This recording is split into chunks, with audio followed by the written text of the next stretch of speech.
Pipelette. Pipelette. Pipelette. Pipelette. Pipelette. Pipelette. Bienvenue dans les Pipelettes, Un podcast pensé par l'association Jeanne et Rose. moi c'est Caro.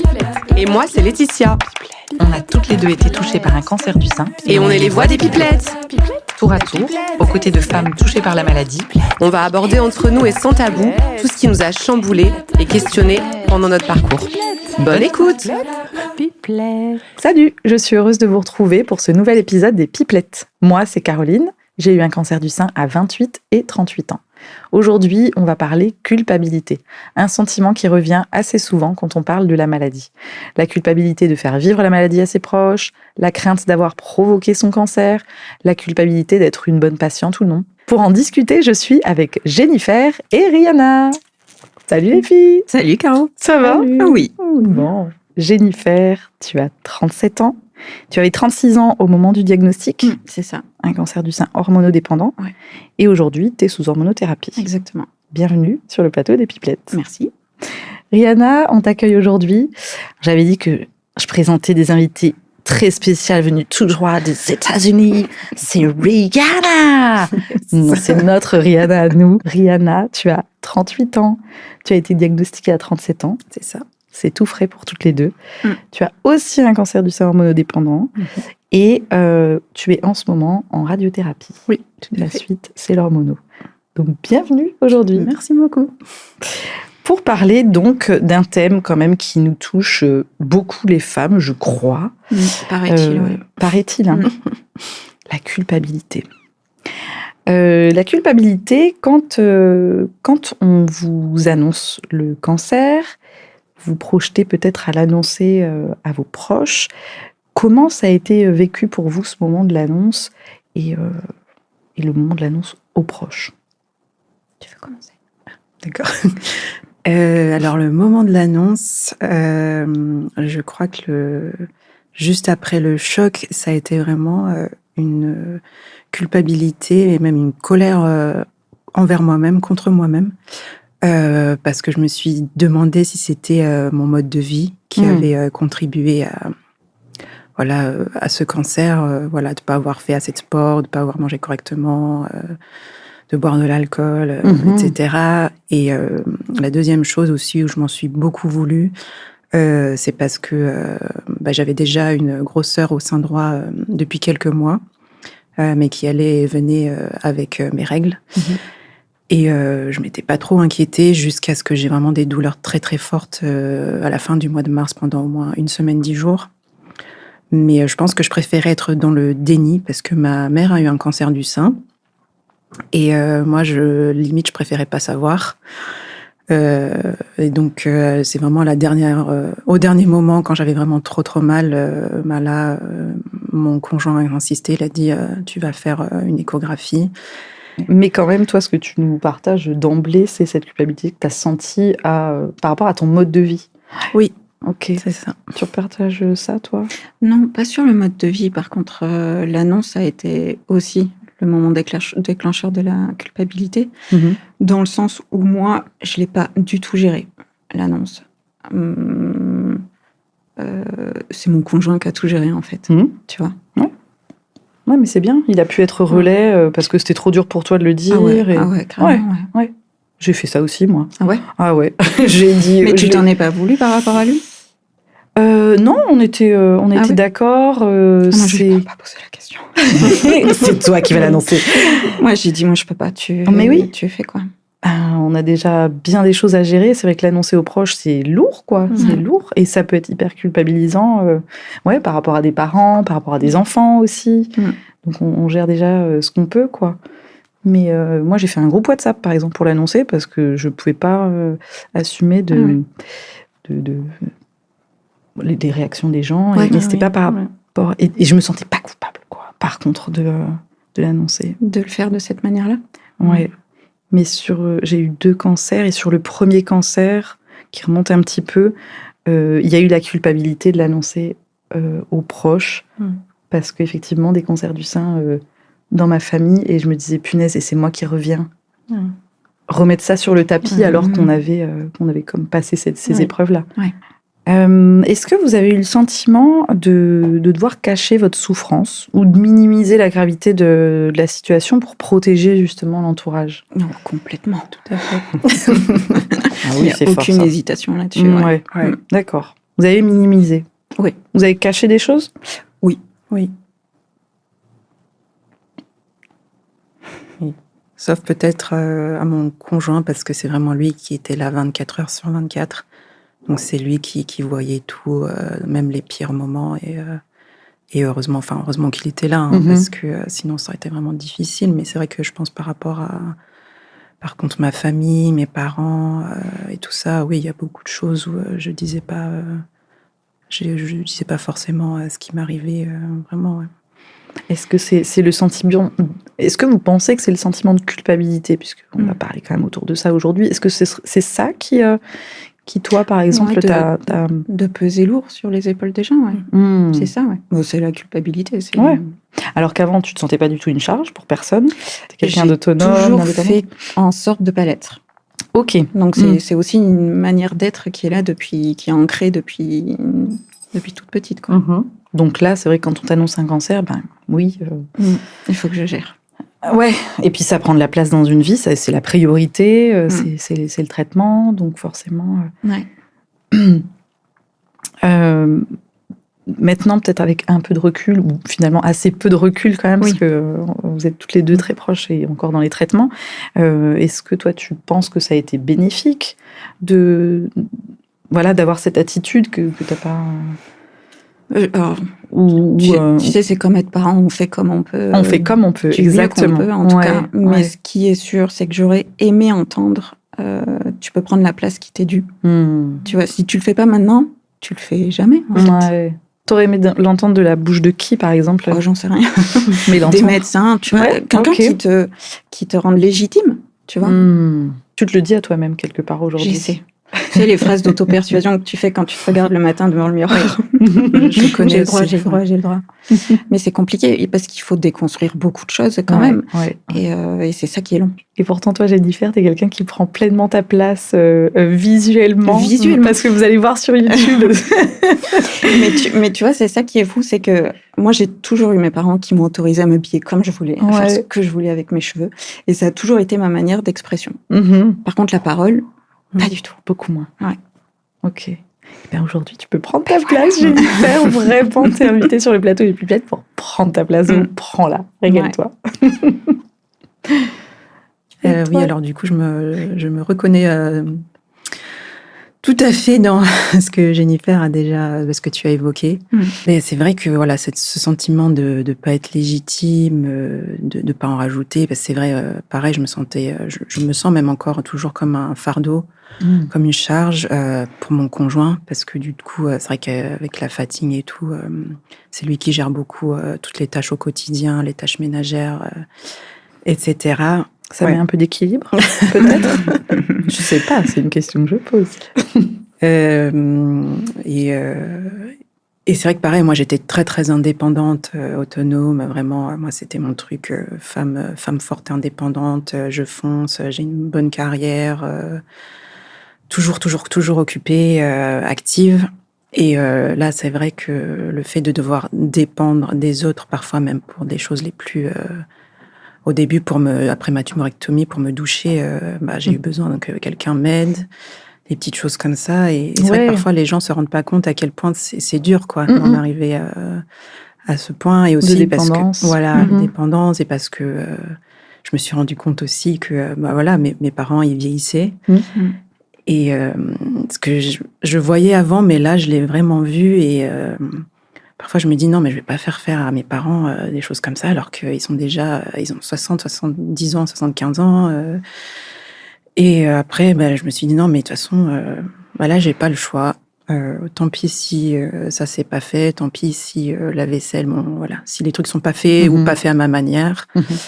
Et là, il faut que j'accepte de l'aide, quoi. Et donc, un peu moins coupable pour accepter de l'aide. Je pense, j'ai beaucoup travaillé sur ça avec ma psy, parce qu'elle m'a dit, mais écoutez, c'est leur manière à eux justement pour beaucoup de gens, c'est difficile quand ils sont face à un cancer, mais là, au moins, pour vos parents, ils se disent qu'en vous aidant à faire la cuisine ou le ménage et tout, bah, c'est leur manière à eux de dire on est là, même s'ils n'ont pas forcément les mots. Ouais. Donc, quand aussi elle m'a dit ça, je me suis dit, bon, ok. C'est leur manière de t'aider. Ils font. C'est ça. Okay. Et aussi, parce que c'est vrai que le chirurgien qui m'a opéré, il m'a dit, non, mais maintenant, laissez-vous porter. Ça va être long, mais voilà. L'équipe médicale, on est là. Vous êtes bien entourés, c'est bien. Donc, essayez de vous laisser porter, quoi. Ok. Est-ce que, par exemple, tout à l'heure, tu nous parlais, Jennifer, de l'annonce. Donc ça, c'est ton conjoint qui t'a porté cette charge, on va dire, de l'annoncer. Ouais. Et est-ce qu'à un moment donné, il a pu te faire ressentir de la culpabilité par rapport à ça? Non, pas juste moi. Moi et moi. Ok, toi et toi seule, tu as ta petite voix intérieure. Exactement. Tu t'es dit, dis donc, c'est pas sympa quand même ce que tu lui fais. En fait, tu te mets à la place de l'autre et tu dis quand même, c'est un sacré morceau, quoi. Mais il l'a géré comme toi, tu n'aurais pas pu le faire. Bien géré, bien mieux que moi. Ok. Et toi, tu as 2 enfants. Oui.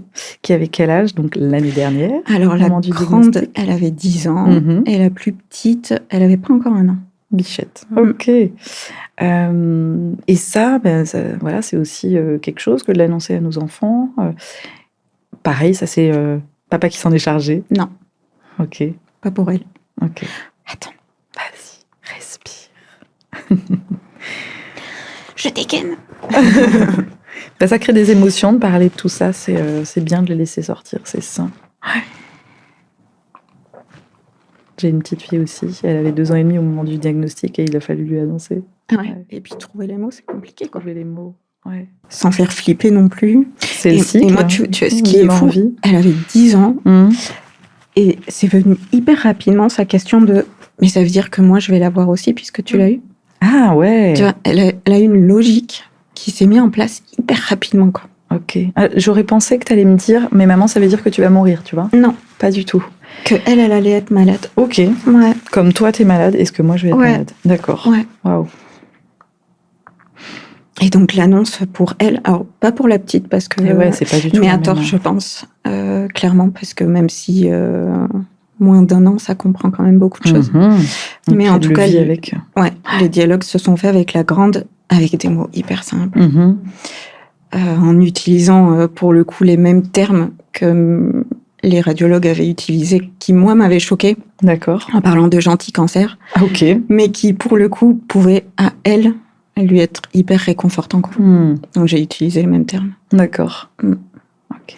Et après, alors, c'était plutôt rapide, hein. C'était, voilà, il y a ça. Je vais être opérée dans 1 mois. Et puis après, on verra qu'est-ce qui se passe.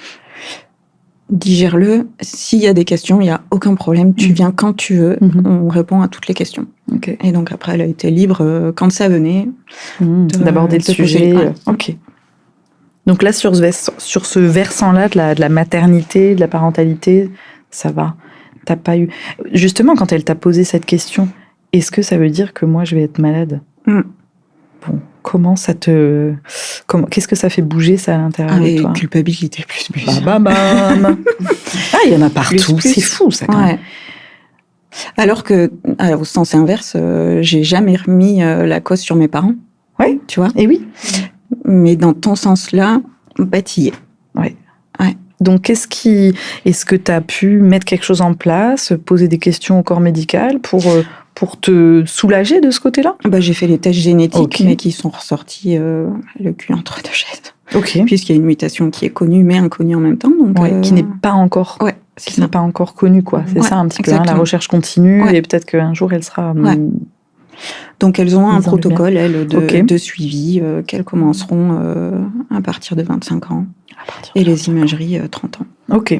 Donc, il y a déjà quelque chose, il y a déjà une ligne. Oui, elles ont déjà une ligne à suivre, Pour autant, est-ce que toi, tu as réussi à te décharger de ce poids? On peut parler d'un poids, non, pour la culpabilité? Non, je crois pas. Ok. Je crois pas encore, Donc, on avance avec ça. Oui. J'ai aussi une fille. J'ai une mutation génétique BRCA2 et un jour... Elle devra... si elle le veut, en tout cas, savoir. Si elle le veut, tout à fait. Je sais pas ce que j'ai fait, moi, avec ma culpabilité. J'ai dû la mettre dans une poche. Peut-être qu'un jour, elle va ressortir, mais pour l'instant... je pense que ça va ressortir au moindre petit bobo ou au moindre truc... peut-être que ça se loge C'est à ces sûr que quand endroits-là. il se passe rien, tout va bien. Ouais. Mais ouais. Du coup, tu as constaté des changements dans leur comportement. Bon, la plus petite, elle a pas encore 2 ans, tout juste 2 ans. Ouais. Et ben, c'est la petite qui a complètement vrillé au niveau du comportement. Ok. La grande, elle était, je sais pas, plutôt, elle avait encore plus perdu de l'innocence. Donc, elle était vraiment dans le... C'est rude, quoi. Mais bon, c'est une petite fille de 10 ans, donc... Mais oui, qui rentre dans une préadolescence. Voilà. Ça fait partie du petit jeu. Et par contre, la petite, mais alors qui a fait ses nuits à partir d'1 mois et demi, eh ben, à partir des opérations jusqu'à la fin des rayons, plus de nuit. Plus de nuit. Et une fois que j'ai été un peu plus apaisée, parce que j'étais plus dans le dur des traitements hospitaliers en tout cas, Ouais. et que j'ai commencé à m'apaiser, eh ben, les nuits, c'était reparti. Alors, ça va aussi de pair avec le moment où je pouvais la reporter, où je pouvais reprendre contact avec elle. Ouais, parce que toi, t'as pas pu la porter pendant 1 mois, c'est ça, Et non, post-opératoire, plus même. Parce que j'ai enchaîné 2 opérations. Ok. Et ensuite, les rayons se sont pas très bien passés, donc j'avais très mal au niveau des... Juste les frottements d'un vêtement, c'était douloureux. Donc là aussi, culpabilité, comment on va l'appeler? La culpa. Ouais.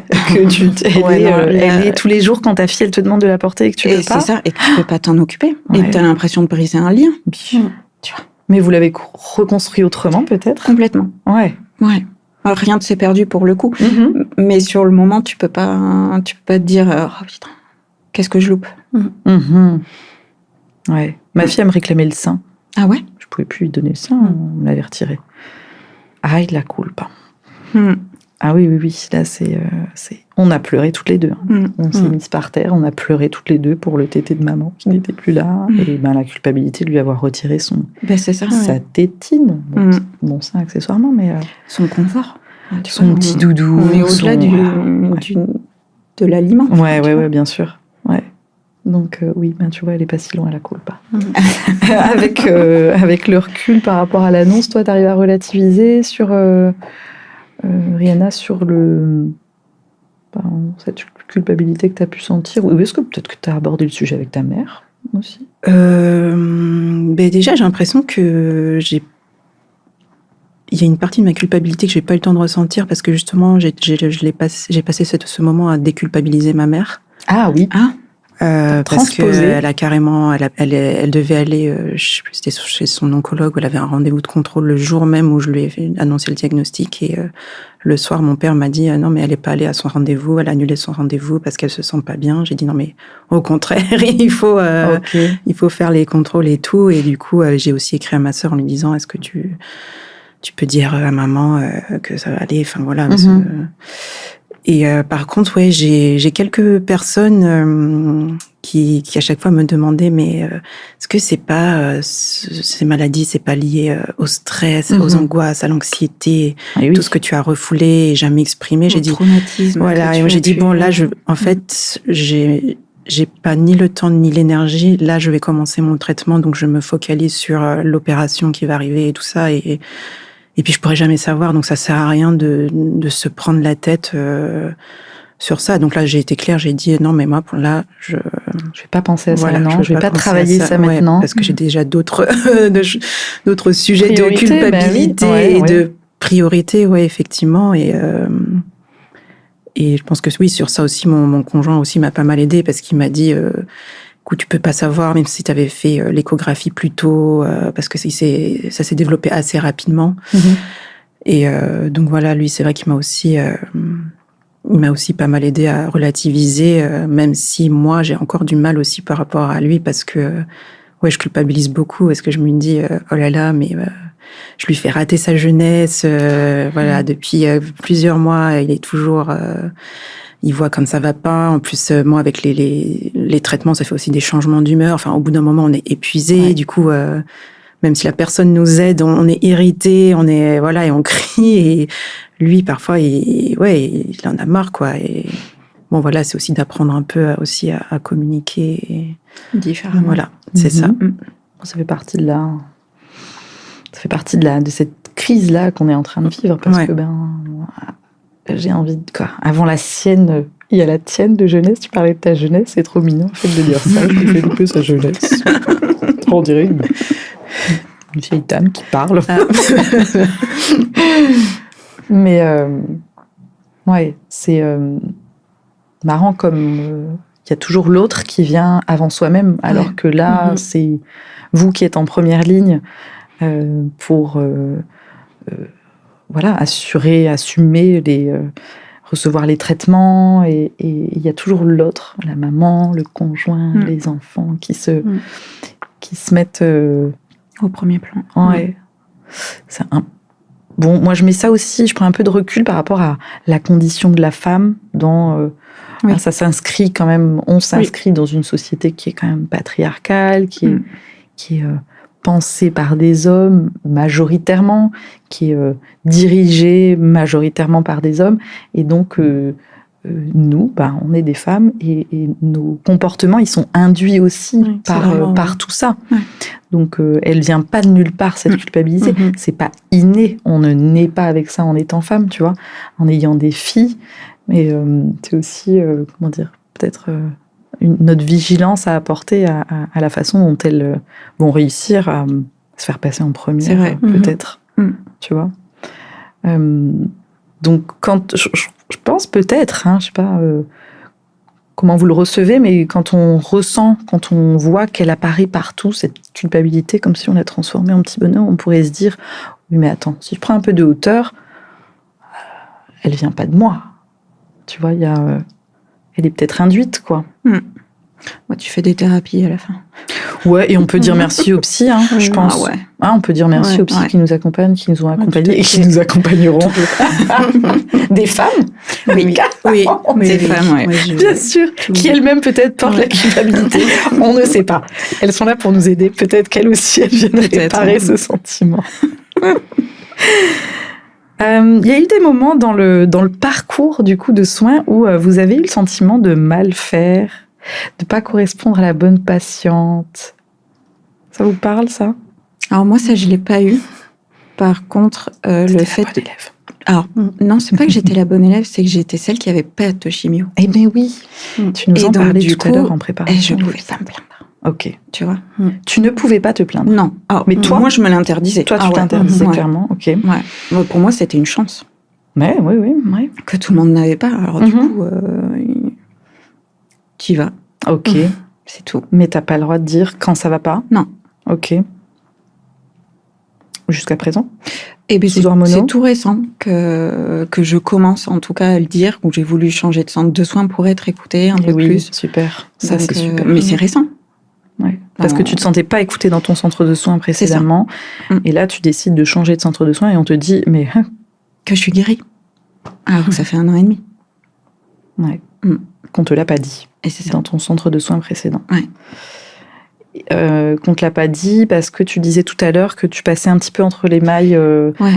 Comment tu as dit? Dans les trous de la raquette. Dans les trous de la raquette, voilà, c'est ça.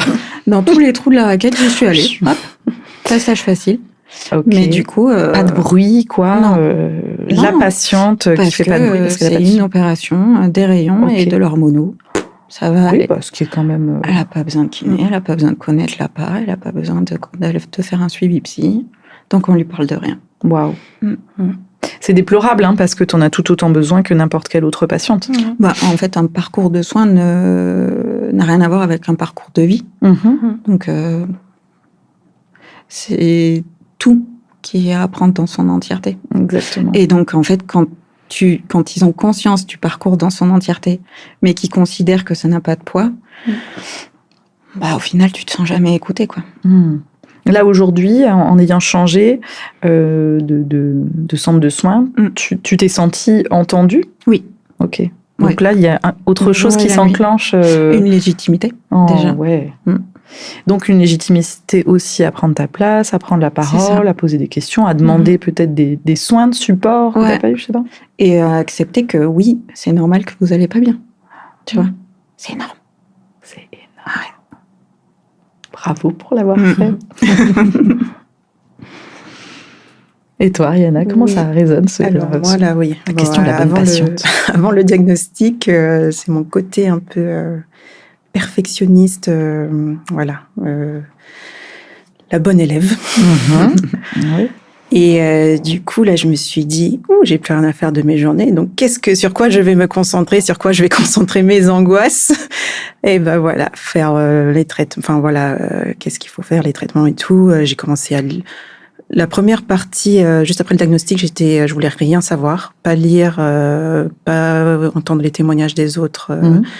Et après, passer ça, j'ai passé mes journées et mes nuits à lire, à me renseigner, à m'informer. Je voulais tout faire, me préparer et tout. Jusqu'à ce que, là, je me suis dit, non, mais là, ça va plus, ça me stresse plus qu'autre chose. Je vais un peu lâcher prise. Mais oui, par contre, moi, ce qui a été difficile, je pense, c'était le point sur l'activité physique adaptée.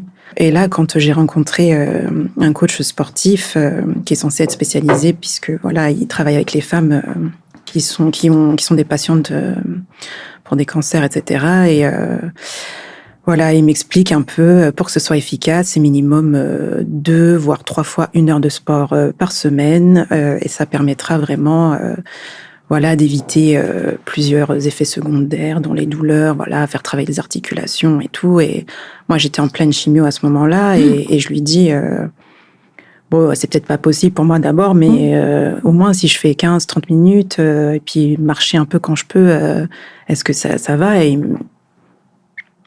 il me regarde, il y a un gros silence, et il fait un peu en mode, bah non, ça sert à rien, quoi. Oh. Et tu l'as dit, ou toi tu l'as senti ou... Et il l'a pas dit vraiment comme ça, mais je l'ai senti à travers tout son discours. Okay. Et ça s'est aussi vérifié parce que il y a d'autres filles qui ont eu la même rencontre avec lui et la même aussi une impression assez négative d'avoir eu ce comme un jugement. Ce jugement. Et du coup, il y en a même une qui me racontait, pendant 3 mois, elle a fait justement 2-3 heures de sport par semaine, et après elle a arrêté parce qu'elle a dit, mais c'était trop. C'est juste pas possible. Et moi, j'ai dit, non, mais je peux pas. Et du coup, ça s'est transformé en, si je suis fatiguée, si j'ai mal partout, c'est parce que je fais pas du sport. Ok. Donc c'est de ma faute. Ouais, donc c'est de ma faute. C'est moi la coupable. Quoi. Ouais. Et en préparant le podcast, tu parlais aussi du fait d'être jeune. Et donc, attends, t'es jeune, tu devrais bien te remettre, ça devrait être facile pour toi de faire du sport. Il y a eu ça aussi, ce sentiment-là? Il y a eu pas mal de ça, ouais, c'est... Dans la bonne patiente, c'est aussi celle qui a le petit cancer, qui est jeune, donc qui va mieux se remettre. Pareil, mon chirurgien m'avait dit au tout début, c'était un gentil cancer, parce qu'il était à un stade très précoce. Il me disait même que j'allais pas faire de la chimio. Ça a changé après la première opération. Et un peu, quand on lui a posé des questions justement sur la chimio, mon conjoint était assez... il avait peur, parce qu'il savait que, émotionnellement, psychologiquement, j'étais déjà très fragile. Et là, le chirurgien lui a dit, c'est pas des vitamines qu'elle va prendre, mais ça va, vous verrez, la salle est très sympa, il y a des petits arbres, l'équipe est super. Donc déjà, la salle de chimio? Oui. Et c'est vrai, elle est sympa, il y a des petits arbres, il y a des... C'est des arbres en plastique. Je crois que les personnes qui vont dans cette structure vont reconnaître, mais... Alors, ici aussi. Ouais. Quand j'ai repris le sport il y a quelques mois de ça, et c'était après une période où justement je faisais 1 heure d'activité physique adaptée, donc là pas 1 heure 2 fois par semaine, non, 2 heures par semaine. J'y arrivais plus, je tenais plus le rythme. Et j'ai pris un coaching en ligne et je fais 15 minutes par jour. Et les jours où je peux pas, c'est ok. Tant pis. Et puis, puis les jours où je peux, c'est cool. Et si je fais 20 minutes, c'est bien. Mais si j'en fais que 10 et que j'ai envie d'arrêter la séance en plein milieu, c'est déjà ça de prix. Et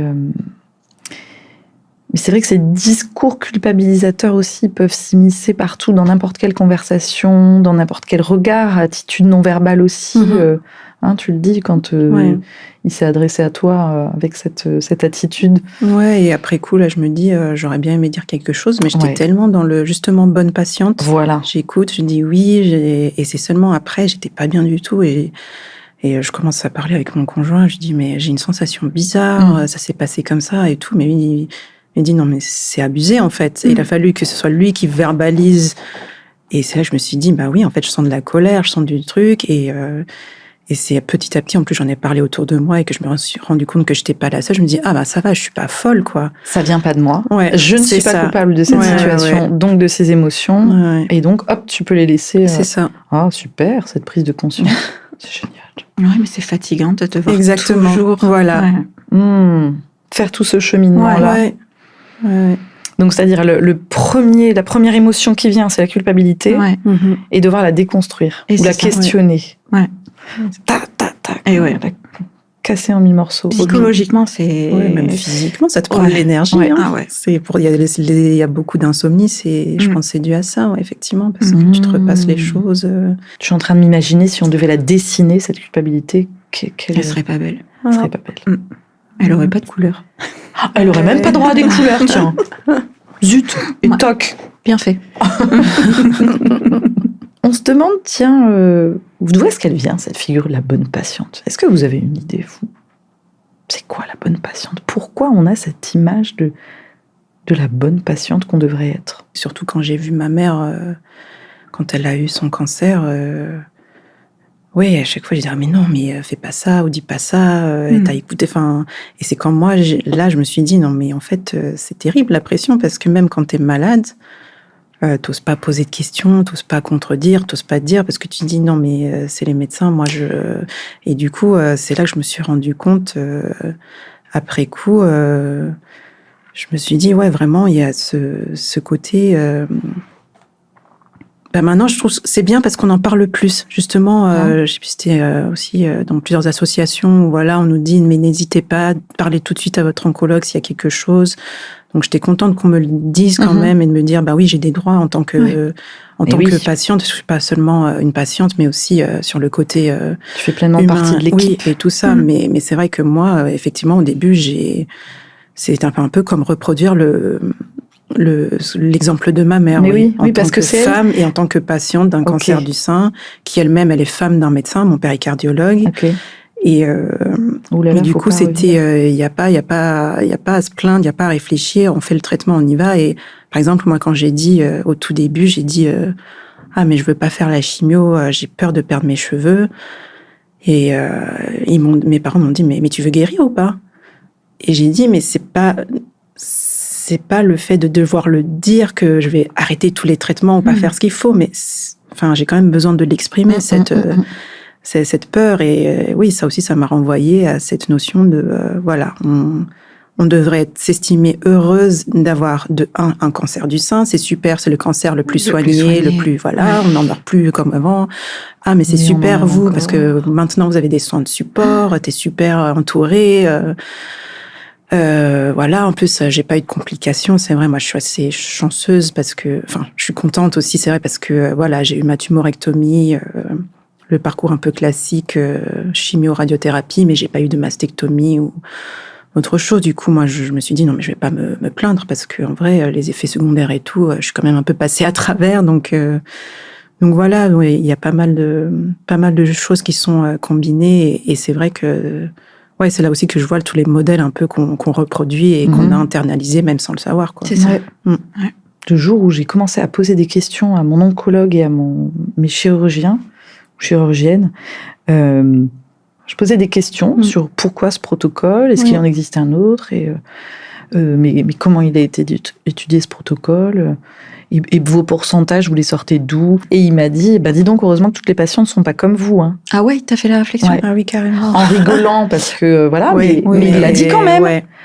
Et pourtant, mais c'est notre droit premier en tant que patient que d'avoir l'information, que de poser des questions. Il y a des espaces qui sont quand même là pour ça. Et donc, on parlait de ce fameux petit cancer. Comment... Non, un gentil cancer, vous avez dit. Gentil cancer, petit cancer. Oui, c'est marrant. Enfin, c'est marrant. C'est intéressant d'observer que on vous a dit ça toutes les deux. Quand vous êtes confrontés à ce genre de discours, peut-être même dans votre entourage, les amis, la famille, le corps médical, comment ça résonne en vous quand on vous dit ça? C'est un gentil cancer, c'est un petit cancer? Moi, je trouve que c'est injuste. Ok. C'est vraiment le premier sentiment qui me vient. Pourquoi? Parce que c'est pas vrai. Ouais. Il est certainement pas gentil. Non, c'est un cancer. Donc Mais peu importe quelle maladie, de toute façon, du moment où on la vit, on sait très bien que ça n'a rien de gentil et qu'il en découle beaucoup de choses très dures derrière, en tout cas. Donc c'est l'injustice, toi, qui... Et l'injustice qui vient avec le fait du coup, de t'enlever la légitimité que tu as à te sentir pas bien. Tu vois, et à rencontrer des difficultés alors que tu as eu un gentil cancer. Ça te parle, toi? Ouais. Comment Ou après, mon entourage et tout ça, ils y sont assez compréhensifs. Mais ouais, c'est vrai que parfois, il y a un peu, je dis, c'est pas une classification, mais voilà, tiens, il y a tel cancer, c'est ça, tel cancer, puis en plus, à cet âge, enfin, et oui, c'est vrai que justement, moi, en fait, ce qui m'a aussi frappée, en fait, c'est tous ces effets que les gens ne peuvent pas voir, en fait. Et c'est moi, je trouve même limite que c'est le plus gros, parce que tout le versant invisible et après, ça de la maladie et du traitement, qui continue encore sur plusieurs années, même après la fin du traitement actif. Et je pense que moi, c'est ça aussi qui m'angoisse un peu, parce que je sais que d'un côté, je suis trop contente parce que je finis la radiothérapie, à la fin de l'année 2026, nouveau départ, j'espère. Mais en même temps, là, déjà, je dors pas parce que je me dis, mais l'année prochaine, je sais que ça peut être dur aussi, justement, la fin des traitements actifs. T'es déboussolé, en même temps, t'es encore fatigué. En plus, moi, je vais commencer l'hormono et voilà. Et c'est vrai que pour les gens, c'est difficile de comprendre parce que ils se disent, mais elle va plus à la clinique, elle a fini la chimio, ses cheveux repoussent. C'est le retour à la normale. Ouais. Et en fait, on se dit, mais non, il n'y aura pas de retour à la normale, et surtout pas dans les mois qui suivent. Et j'ai l'impression que par avance, je culpabilise déjà quand je vais me sentir pas bien, parce que de nouveau, je me sentirai encore moins légitime. Ouais. Toi, tu fais fort, toi. Tu culpabilises en avance. C'est mon problème. Mais peut-être parce que tu as l'habitude de pas être écoutée. Oui, et puis moi, j'arrive pas à poser des limites. Donc, c'est aussi un travail que je fais avec ma psy, c'est vraiment de poser des limites et d'apprendre à dire non, parce que ça aussi, ça a été toujours oui à tout le monde, à tout. Et là, voilà. Ça, c'est encore difficile à faire, mais j'apprends à le faire. On va faire du surf demain, Rihanna? Ah non. Désolée. Trop froid. Non, c'est vrai que c'était un peu facile. Je te propose d'aller faire une super activité avec Générose. On a une tétonnante de folie qui arrive. Tu viens alors? Avec plaisir, mais d'abord tu proposes des trucs cool aussi. C'est ça. Voilà. Je teste ta capacité à dire non quand tu es fatiguée. C'est ça qui est dur de dire non quand on se dit mais non, mais c'est une activité super cool. C'est pour m'aider justement à sortir la tête de l'eau. Je vais rencontrer d'autres patientes et tout. Et parfois je me dis là, je fais une pause des activités, de l'activité physique adaptée, des ateliers et tout, parce qu'il y a la fatigue d'abord. C'est la fatigue. Qu'elle soit mentale ou physique. Hein. Ouais. Les deux sont aussi lourdes. Quoi. Lourdes l'une que l'autre, Donc toi, j'entends, Jennifer, quand même que cette histoire du gentil cancer ou du petit cancer, ça influence quand même beaucoup ta capacité à t'exprimer sur ce que tu ressens dans ce parcours-là. Donc j'entends, il y a beaucoup de choses que tu n'exprimes pas. Oui. Par exemple, à ton compagnon? Ouais, encore aujourd'hui, tu vois, quand je suis vraiment trop douloureuse, que je suis vraiment trop fatiguée, j'ose pas encore lui dire, là, je suis off, je veux être off, gère les enfants, je peux pas. Tu n'arrives pas à lui dire. Et comment ça se traduit? J'y suis arrivée, j'y vais. Et du coup, t'es exténuée, et puis souvent, t'as pas la patience que t'as. T'es irritable, plus rapidement. Du coup, tu passes pas des moments de qualité avec ta famille non plus. Enfin, tu vois, ça entache beaucoup de choses quand même, quand tu te forces à faire les trucs. Mais une fois, j'y suis arrivée. Tu vois, c'était ma psy qui m'a poussée à prenez votre place, dites-le.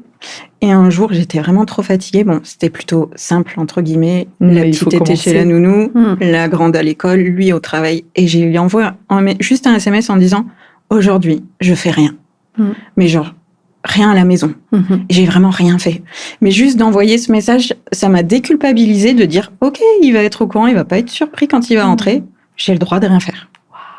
Mais je me le suis pas autorisé trop longtemps quand même. Mais putain, ça fait du bien. T'as tenu la journée? Ouais, je l'ai savourée cette journée. Mais génial! Je l'ai savourée. Ouais, parce que t'aurais pu. Non, mais ça t'a déculpabilisé. Ouais. Ça, c'est génial. Mais il fallait que je me justifie. Que tu te justifies, c'est ça. Auprès de lui, pour pas qu'il ait la mauvaise surprise. Est-ce qu'on met des guillemets? La mauvaise surprise de rentrer à la maison et de pas voir la maison comme d'habitude, quoi, en fait. Et encore, tu vois, je suis bien parce que je suis avec quelqu'un qui m'écoute et qui me prend en compte. qui prend en considération Et c'est ça. ce que Et tu du dis, coup, ce que tu vis. si j'ai un moindre état d'âme, il va le comprendre et il va me laisser le vivre. Ok. Du coup, ça, c'est pas compliqué à gérer. Ouais, Tu vois. Je oui, serai oui. avec quelqu'un qui... En non, plus. je comprends pas que tu sois fatigué. Non, je le vois pas. Et il y en a. Et là, c'est un autre combat, quoi. Mhm. Hmm. Donc, tu l'as fait une fois. Tu l'as pas encore fait une deuxième Non. fois. Non, pas encore. Mais je me dis que j'en suis capable, en tout Ouais. cas. Donc, Mais tu vois, oui, c'est une petite ouais. victoire. Ouais. Et puis, il faut commencer par des petits pas comme ça qui sont Ouais. faciles, entre guillemets, C'est à ça. franchir. Pour Mhm. toi, ça n'a pas été facile du tout de le Non. faire, ça. Hein. Ouais. Tu as été tentée, des fois, dans cette fameuse journée-là. Ouais. De me dire, quand même, ça sera plus facile à gérer quand les filles vont rentrer. Non, je m'en fous. Ah, Je m'en fous. génial. Mais oui, mais c'est une bataille. Toute la journée, tu te batailles avec toi-même, en fait. Est-ce que c'est pas aussi une déconstruction de tout ce Mais que complètement. une femme doit faire à la maison, dans son intérieur, pour tenir sa maison? C'est ce que j'entends un peu en filigrane de ce que tu me dis. J'imagine Jennifer à la maison qui est dans le linge, qui fait la machine, qui lance la machine à laver, qui range la chambre des filles, qui refait les lits, qui est j'en sais rien. Est-ce qu'il y a tout ça À peu derrière? près tout ça. C'est La ça. bouffe, Bah tout, oui. quoi. Tu fais tout, ouais. Ouais. Parce qu'en plus, tu travailles pas, t'es en arrêt. Oui. Dans ma vie, le deuxième épisode cancer, il est venu remettre pas du tout remettre, un équilibre qui n'existait pas dans la charge quotidienne des tâches, Ouais. des tâches ménagères, Mm. qui incombent à la femme. Ce deuxième cancer, avec un enfant en bas âge, il est venu rééquilibrer. Non, équilibrer, je peux pas dire équilibrer, c'est mettre un peu plus d'équilibre là-dedans, tu vois. Ouais. Ça, c'est une espèce de victoire que j'essaie de maintenir au quotidien, maintenant que j'ai repris une activité normale, entre guillemets. Ouais. Je suis aussi sous hormonaux, ça fait 3 ans, j'ai repris le boulot, tatitata. Mais c'est un combat. Et c'est de la déconstruction. Oui. Et c'est de la déconstruction. Ouais. Pour nous, en tant que femmes, en couple hétéro. Et pour eux, en tant qu'hommes aussi. Et pour eux, en tant Parce qu'hommes. que la déconstruction, ça vaut aussi pour le conjoint. Ah ben bien sûr. Et c'est il n'était pas prêt. Ah non. Ça fait partie des... moi, je trouve des bonus Oui. dans le... Après, Tu quand vois. t'es sur le moment, quand même, Ouais, quand t'es au creux de la dur. vague, c'est chaud. Ouais. Mais Des effets secondaires positifs. mais après, ouais, pour le coup, c'est une sacrée belle victoire, ouais. Ouais. Mm. D'arriver à Ouais. une espèce d'équilibre, de la répartition des choses à la maison. On ne parle pas encore de l'éducation des enfants. Pas trop en même temps, quand même. Non, pas trop en même temps. Mais petit à petit. Ouais. Donc, tu nous as parlé de ce que tu as mis en place là pour te déculpabiliser, en tout cas apaiser cette culpabilité. Donc toi, tu avais besoin d'envoyer le petit SMS à ton chéri. Est-ce que tu as réussi, toi, Rihanna, à mettre des choses en place pour te déculpabiliser de certaines choses ou pour apaiser cette culpabilité? Comme tu as réussi à le faire à un moment donné pour ta mère, c'est-à-dire la déculpabiliser du poids qu'elle portait vis-à-vis de ton cancer. Est-ce que pour toi, tu as réussi à mettre des choses en place? C'est dur. Vraiment, je crois que c'est au quotidien. Il y a toujours des petits sujets qui ramènent à la culpabilité par rapport à différents aspects. Bah aussi comme toi, Jennifer, par rapport à la gestion de l'appart, des choses au quotidien. Bah, c'est vrai que je sens que c'est dur parce que pour mon conjoint, à chaque fois, tous les matins, il me demande comment ça va, t'as pu dormir? Et au bout d'un moment, je me dis non, mais le pauvre, il doit se réveiller et le premier truc qu'il entend et qu'il voit, c'est une meuf qui est au bout de sa vie, qui lui répond toujours non, mais si j'ai pas mal là, j'ai mal là. Ah non, mais là, j'ai les bouffées de chaleur. Non, mais là, c'est le truc. Et parfois, je dis rien, je fais ça va. Puis, Tu minimises là. je minimise ou même non, mais moi, minimiser, elle t'est. Oui, je complètement. t'aime, mais aussi parfois, je me dis.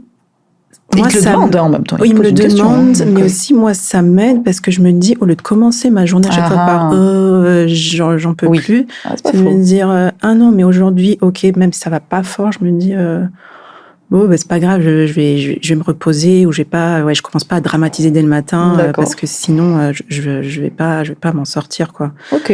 Donc, c'est un peu ce côté de me dire, ok, ça va pas fort, mais voilà, je commence à voir un peu comment je fonctionne, ce qui peut me soulager. Donc Donc, j'essaie de le faire. Mais pareil, oui, je dois toujours me justifier pour tout et pour rien. Enfin, je sens ce besoin. J'ai peur d'annuler à la dernière minute si je vais voir des gens, des amis. Heureusement, là, c'est des gens qui comprennent, donc ils me disent non, mais n'hésite vraiment pas. Super. J'ai pareil, les rendez-vous, je sais pas, la psy ou la sophrologue. Parfois, je me dis, ah mais non, mais ça se fait pas d'annuler à la dernière minute. Voilà, pire, tu payes ta consulte. Hein. Voilà, et c'est toujours ça se fait pas. Et pourquoi ça se fait pas en fait? Et c'est là que je me suis peu à peu, je me suis rendu compte que vraiment, à chaque fois quand je me dis à moi-même non mais ça se fait pas, ça vient de ce que mes parents m'ont dit et de ce que oui je vois autour de moi en fait. Et j'ai dit mais en vertu de quoi ça se fait pas en fait? Surtout si on est au creux de la vague et qu'on est explosé de fatigue. C'est ça. On en revient à la bonne fille. Donc non, c'est encore difficile pour moi, de me sentir légitime, de me dire je prends ma place, c'est ma place, c'est ni trop ni pas assez. Enfin voilà, c'est vraiment de me dire et c'est ça que je travaille beaucoup aussi avec ma sophrologue, c'est un peu cet ancrage quoi, de se dire d'abord sentir comment t'es là à l'intérieur et dans le corps, à ce moment présent, à ce moment précis. Ouais. OK. T'aurais pu annuler le podcast juste avant de venir, en fait. Mais non, en fait, non. Je suis bien contente de ne pas l'avoir fait parce que vraiment, ça me fait trop plaisir d'être là avec vous. Ça fait du bien. Nous aussi. Donc, dans tes petites victoires, entre guillemets, ce que j'entends, c'est qu'à des moments, tu as réussi, toi, à annuler, justement, auprès de tes amis ou, je sais pas, de la famille, dire non, attends, là, je me sens trop fatiguée ou je me sens pas disponible. Tu as réussi à le faire, ça, quand même? Difficilement, mais ouais. T'as réussi, d'accord. J'ai réussi. C'est difficile. Parce que à chaque fois, je me disais, ah non, mais ça va parce que je suis en chimio, donc j'ai le droit. Mais maintenant que t'es en radiothérapie, beaucoup plus difficile de justifier, entre guillemets. Ouais. D'accord, ok. Et c'est pour ça, comme je te disais, que j'anticipe un peu l'année prochaine, parce que comme je serai plus en traitement actif, là, il y a mon cerveau qui est déjà en train de trouver comment je vais justifier, comment ceci, comment cela, voilà, C'est peut-être déjà en mettant moins de choses dans le planning mais c'est que tu te mettras peut-être moins en difficulté. Mais je me le dis à moi-même. C'est tout un apprentissage. C'est assez compliqué, mais ça vient quand même bouger beaucoup de choses dans celle qu'on était avant, celle qu'on est dans l'œil du cyclone et celle qu'on sera après. Tout ça. Hein.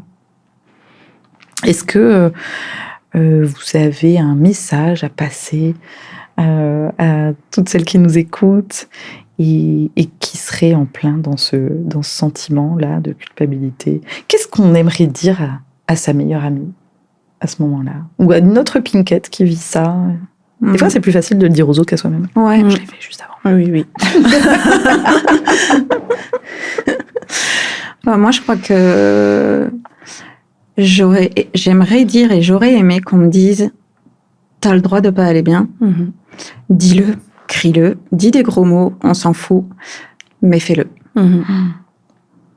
T'as le droit de pas aller bien, Jennifer. J'ai le droit, dis-le, j'ai le droit, crie-le. Non, ça va faire mal aux oreilles.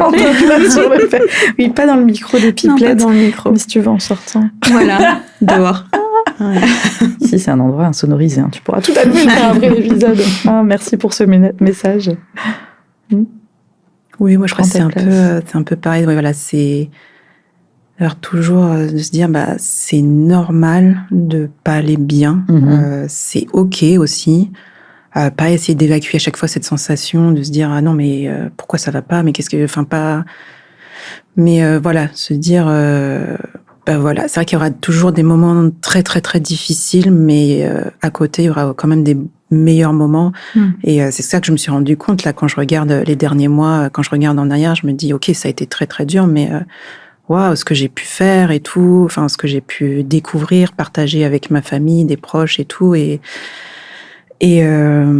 toi tu regardes les petites victoires et les grandes victoires bien sûr. Il faut essayer, c'est le truc auquel on se raccroche et ça de se dire que sur la balance. Qu'on est la meilleure, on est la mieux placée pour savoir qu'est-ce qui est bien pour nous, qu'est-ce qui, voilà, ça sera pas notre conjoint, ça sera pas notre famille, ça sera pas le médecin, mais vraiment de s'écouter et d'oser le dire. Et d'oser le dire surtout. Ouais. J'ai lu une phrase il n'y a pas longtemps qui m'a fait... Faire les gros genre, yeux. elle te fait, elle Wow. te renvoie un truc. C'est tout con, hein. C'est sans pluie, il n'y a pas de fleurs. Eh oui. Prenez la pluie, vous allez être de belles fleurs. Ça vient nourrir, en fait. Ouais. Les fleurs qu'on sera demain. C'est ça. Ou les graines qui poussent en nous, tout ce que ça... Qui pousse sur ton gilet déjà. C'est vrai. C'est même pas fait exprès. Est-ce que ce sentiment de culpabilité, on n'arrête pas de répéter là pendant tout cet épisode? Culpabilité. Non. Notre épisode, c'est Pipelette. Notre podcast, c'est Pipelette. Mais est-ce que ce sentiment, qui est quand même, on peut se le dire, il n'est pas agréable, le sentiment de culpabilité. Il y a des sentiments agréables, mais celui-là, il ne l'est pas vraiment. Est-ce qu'il est associé pour vous à d'autres sentiments, du coup, du même ordre? Oui, pour moi, c'est vrai que c'est un peu un cercle vicieux parce qu'effectivement, la culpabilité, ça me ramène tout de suite aussi vers une notion de honte. Honte soit de moi-même, de mon état, de pas être capable, d'aider mon conjoint au quotidien ou de pas faire les soins de support ou d'être c'est toujours un peu c'est comme si c'était des choses un peu inavouables où je me dis non mais c'est mal vu et que du coup j'ai honte, je garde secret pour moi, donc je n'en parle pas, parfois je fais comme si de rien n'était c'est inavouable, c'est hyper intéressant à ce que tu dis, d'associer que cette culpabilité elle est associée à la honte. Tu t'en étais rendu compte déjà ou là c'est en discutant que tu t'en rends compte? Je m'en étais rendu compte, mais pareil, il y avait tout ce travail aussi de déconstruction lié justement à toutes les injonctions, à tout ce qu'on a internalisé depuis qu'on est petite. Mais c'est vrai que là, je intériorisé. Ouais. Ah oui, intériorisé, pas internalisé. Depuis tout à l'heure, je me dis oh pardon, je t'ai coupé pour ça. Non, intériorisé. Et oui, je pense que c'est ça, du coup, qui peut aussi nous isoler encore plus. Ouais, je pense que c'est important d'en parler parce que on se dit non, mais je suis pas légitime, je suis une mauvaise personne, je suis une mauvaise patiente, je fais pas ce qu'il faut. Ou je et en plus, je peux pas le dire, je peux pas l'avouer, quoi. C'est ça, ouais. Et c'est cette peur de se dire, mais on va pas me comprendre, on va me juger, trop. Oui, on va me juger. Et donc, je pense que oui, parfois, ça peut aussi t'empêcher de justement exprimer ton ressenti ou même parfois c'est des choses on se dit non mais c'est pas rationnel mais tu sens mais justement tu te dis ah non mais vu que tu peux pas l'expliquer, les gens vont pas comprendre, tu te dis non mais ça veut sûrement rien dire ou c'est moi qui suis devenue hyper vigilante ou parano avec la maladie et voilà, du coup, c'est pour ça que je te parlais aussi de la nourriture sucrée doudou parce que moi quand j'ai ces moments c'est aussi là beaucoup que je mange, et surtout je vais pas le dire, je sors en cachette, je dis pas que j'achète, je cachette. Et... Oui, j'ai eu des comportements moi aussi comme ça. Et la plaquette de une très belle marque que je rentre dans le magasin, je l'achète en entière et blâme dans la voiture, je me l'engouffre. Inavouable. Et voilà, c'est ça. Et c'est là que je me dis à chaque fois, j'ai le réflexe de me dire si je cache ça veut dire qu'il y a quelque chose qui va pas. Et donc là je me dis je vais essayer soit d'en parler, soit de l'écrire ou soit de l'extérioriser, mais ou alors si je le cache, est-ce que ça veut forcément dire qu'il y a quelque chose qui va pas? Est-ce que tu vois, c'est vrai, vas-y, je vais l'avouer, je me suis emballé un paquet de 6 et je l'ai fait, c'était too much et tout, mais tu vois, c'est pas forcément qu'il y a quelque chose qui va pas si on le cache. On le cache peut-être parce que injonction, parce que aussi peut-être aussi on a intériorisé des, tu vois.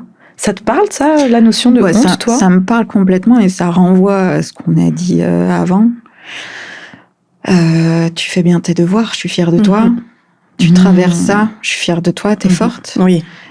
Et tu te construis toujours avec ces mêmes trucs de force, de courage et de rendre fière. Et du coup, c'est cool quand t'as quelqu'un qui dit que... ça te booste, c'est une drogue, clairement. Et donc, tu penses que ces trucs-là sont positifs, alors que finalement, ils sont positifs pour tout le monde, sauf toi, quoi. Ouais. C'est vrai qu'aujourd'hui, j'ai beaucoup de lectures féministes et sur la parentalité, et dans ces petite phrase qu'on pense dire à bien et à nos enfants, par exemple, ou à des enfants. Je suis fière de toi, le remplacer par est-ce que tu es fière de toi? Ouais. Tu te sens fière là de ce que tu as fait? Ben ouais, je crois que tu peux être fière là, tu vois. Et c'est intéressant C'est ce ça. que tu dis. Et moi, tu vois, quand je lui dis que je suis fière d'elle, c'est quand elle donne son opinion et qu'elle dit ses besoins. Ok, Tu vois. génial. Et du coup, ça vient lui mettre en donne lumière, envie de... de continuer à exprimer, Ouais. à prendre sa place. Et à pas être comme sa mère. Tu essayes de réparer sur elle. Ouais. Donc tu le fais très bien sur ta fille, tu peux sans doute le faire aussi sur toi. C'est un peu plus long. Merci beaucoup les filles pour ce doux moment passé ensemble. Merci beaucoup. Merci à toi. Merci. Merci beaucoup les filles pour vos témoignages. On espère qu'ils permettront à celles et ceux qui partagent ce sentiment de culpabilité de le déconstruire et de s'en défaire. On se retrouve très vite dans un nouvel épisode des Pipelettes et n'oubliez pas que nous organisons régulièrement et dans toute la France des rencontres entre patientes pour échanger et s'entraider. Le programme est sur notre site internet et sur notre compte Insta @JeuneEtRose. Et si vous aimez écouter nos épisodes, n'hésitez pas à commenter et à noter le podcast. D'ici là, prenez soin de vous. Salut. Avant, c'était spontané. Merci pour votre écoute et pour votre fidélité. Les Pipelettes, c'est un podcast imaginé et produit par l'association Jeune et Rose pour donner la parole à celles qui vivent ou ont vécu un cancer du sein. À l'animation, c'est nous, Caro Et Laetitia. La réalisation et le montage sont signés Maëva de l'équipe Jeune et Rose. La musique et le mixage sont signés Fine Sally. Et un merci tout particulier à vous qui nous écoutez, partagez et faites vivre les Pipelettes. On se retrouve très bientôt pour un prochain épisode. D'ici là, prenez soin de vous. À très vite dans les Pipelettes. Pipelettes.